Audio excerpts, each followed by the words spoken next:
ঢেউয়ের মতো ওঠে জীবন, ওঠা নামার তাল বেতালে, সব কিছুরই হয় সমাধান যদি সাগর শ্রোতায় চলে।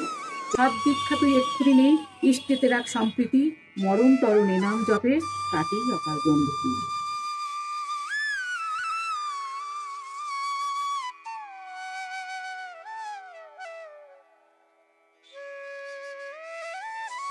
পরম প্রেমময় শ্রী শ্রী ঠাকুরের চরণে প্রণাম জানিয়ে কিছু কথা তুলে ধরছি।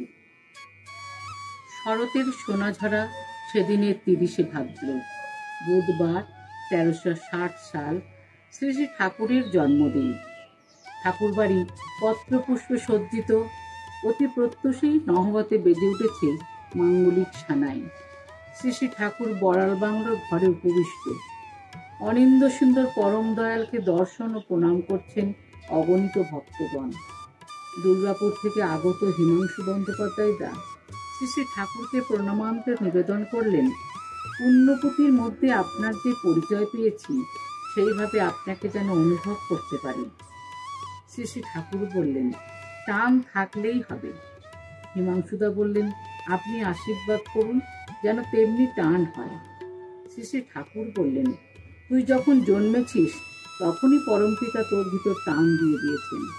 এই টান যেখানে অ্যাপ্লাই করবি তেমনি হবে।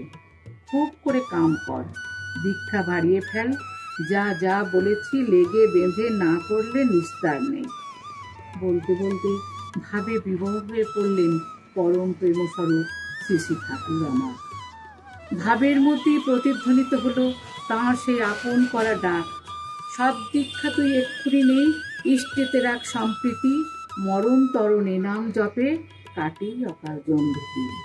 ঠাকুর বলছেন, শুধু চাইলেই তো আর তাকে পাওয়া যায় না, সুখ দুঃখের মধ্যে দিয়েই চলে জীবন।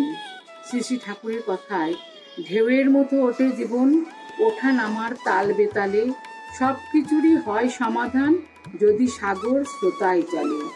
চলার পথে মন যখনই হারিয়ে ফেলে পথ, বিবেক রুখে দাঁড়িয়ে বলে, ভয় কি রে মন, ভয় কি। জয় গুরু।